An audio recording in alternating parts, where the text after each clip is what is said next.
guys, assalamualaikum warahmatullahi wabarakatuh. Bertemu lagi sama aku di YouTube channel aku. Oke, jadi hari ini aku akan membahas hakikat manusia dan pengembangannya untuk memenuhi tugas ujian akhir semester mata kuliah dasar pendidikan yang diampu oleh Bapak Dahlan Hasyim MPD. Oke, kita langsung bahas materinya ya. Yang pertama, hakikat manusia dan pengembangannya. Hakikat sifat manusia. Pengertian sifat hakikat manusia adalah ciri-ciri karakteristik yang secara prinsipil membedakan manusia dari hewan. Meskipun antara manusia dengan hewan banyak kemiripan, terutama dilihat dari segi biologisnya. Bentuknya, misalnya seperti orangutan, bertulang belakang seperti manusia, berjalan tegak dengan menggunakan kedua kakinya, melahirkan, menyusui anaknya, dan pemakan segala. Bahkan, menurut Charles Darwin dengan teori evolusinya, telah berjuang menemukan bahwa manusia itu sebenarnya berasal dari primata atau kera. Tapi ternyata gagal karena tidak ditemukan bukti-bukti yang menunjukkan bahwa manusia itu muncul sebagai bentuk ubah dari primata atau kera. Disebut sifat hakikat manusia karena secara hakiki, sifat tersebut hanya dimiliki oleh manusia dan tidak terdapat pada hewan. Sifatnya itu apa sih? Nah ini dia, karena manusia mempunyai hati yang halus dengan dua pasukannya. Yang pertama, pasukan yang tampak meliputi tangan, kaki, mata, dan seluruh anggota tubuh yang mengabdi dan tunduk kepada perintah hati. Inilah yang disebut dengan pengetahuan.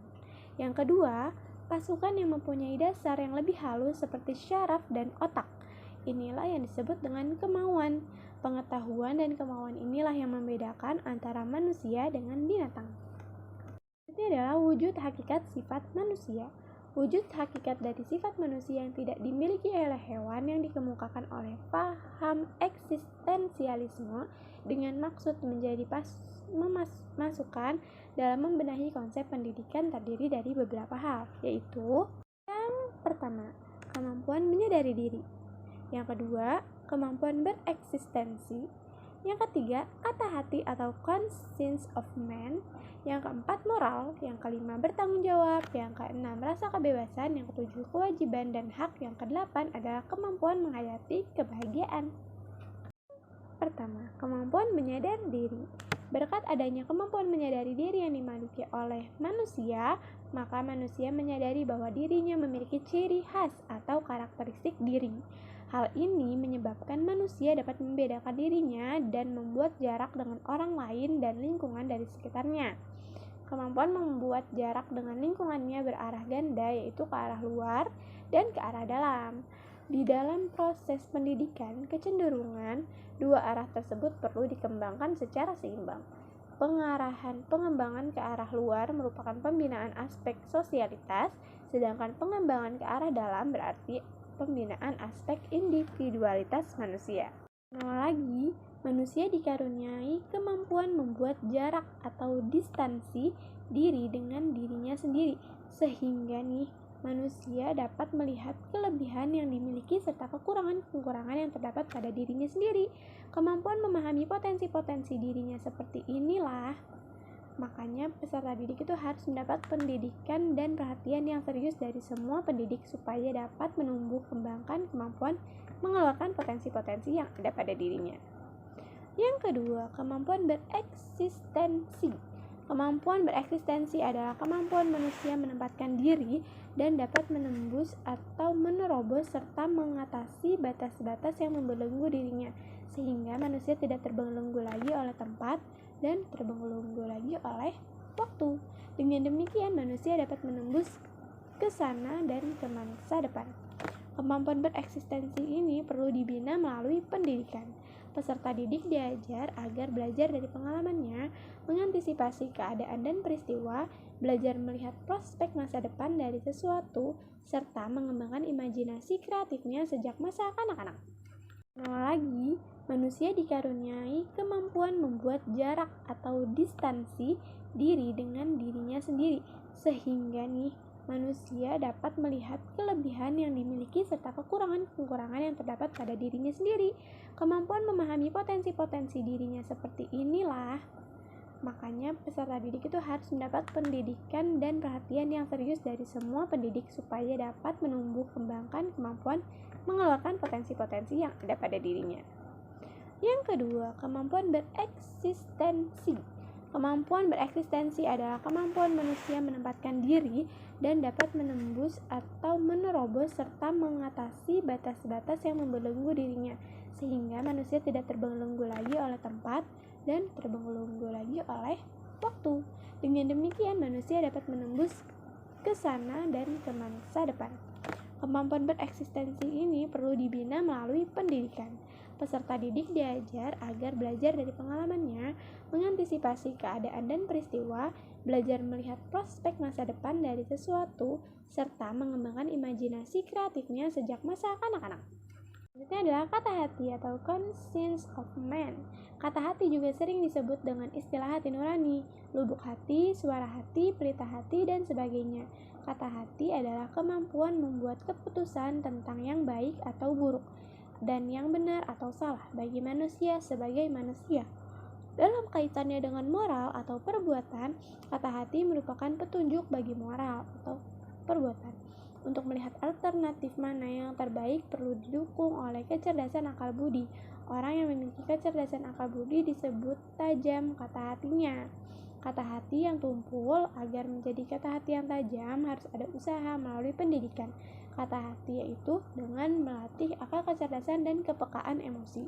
Tujuannya agar orang memiliki keberanian berbuat yang didasari oleh kata hati yang tajam,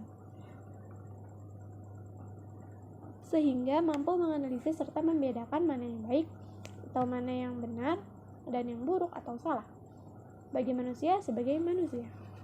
Yang keempat, moral. Jika kata hati diartikan sebagai bentuk pengertian yang menyertai perbuatan, maka yang dimaksud moral adalah perbuatan itu sendiri. Moral dan kata hati masih ada jarak antara keduanya. Artinya, orang yang mempunyai kata hati yang tajam belum tentu moralnya itu baik. Dan mengetahui jarak tersebut harus ada aspek kemauan untuk berbuat. Nah, dari uraian tersebut dapat disimpulkan bahwa moral yang sinkron dengan kata hati yang tajam merupakan moral yang baik.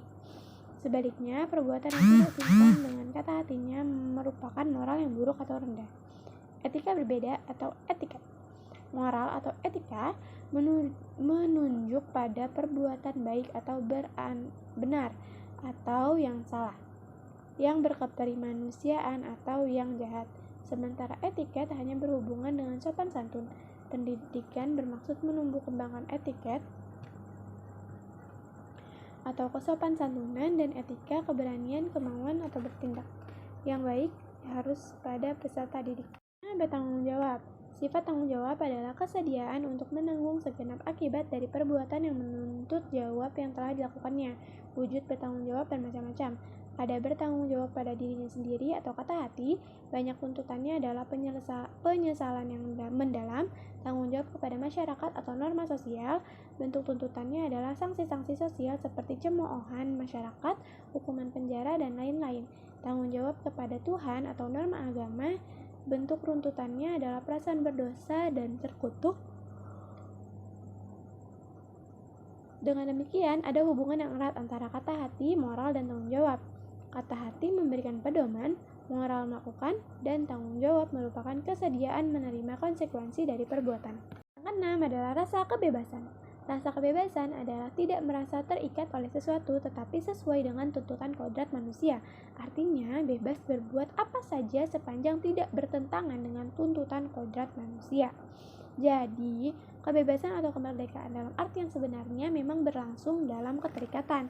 Orang hanya mungkin merasakan adanya kebebasan batin apabila ikatan-ikatan yang ada telah menyatu dengan dirinya dan menjiwai segenap perbuatannya.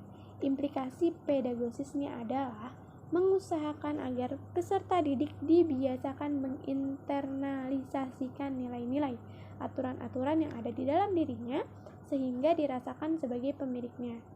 Dengan demikian, aturan-aturan itu tidak lagi dirasakan sebagai sesuatu yang merintangi gerak hidupnya. Yang terakhir adalah kewajiban dan hak. Kewajiban dan hak adalah dua macam gejala yang timbul karena manusia itu sebagai makhluk sosial. Yang satu ada hanya karena adanya yang lain. Tidak ada hak tanpa kewajiban. Kewajiban ada karena ada pihak lain yang harus dipenuhi haknya. Kewajiban adalah suatu keniscayaan pada diri manusia, artinya seorang yang tidak mau melaksanakan kewajiban berarti mengingkari kemanusiaannya sebagai makhluk sosial. Realisasi hak dan kewajiban bersikap relatif, disesuaikan dengan situasi dan kondisinya. Hak yang secara asasi dimiliki oleh setiap insan serta sesuai dengan tuntutan kodrat manusia disebut hak asasi manusia. Pemenuhan hak dan pelaksanaan kewajiban bertalian erat dengan soal keadilan.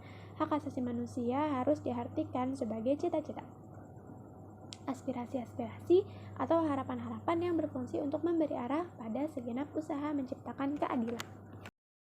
Oke guys, aku kira hanya sekian yang dapat aku sampaikan tentang hakikat manusia dan bagaimana cara untuk merealisasikannya. Sekian video dari aku. Wassalamualaikum warahmatullahi wabarakatuh.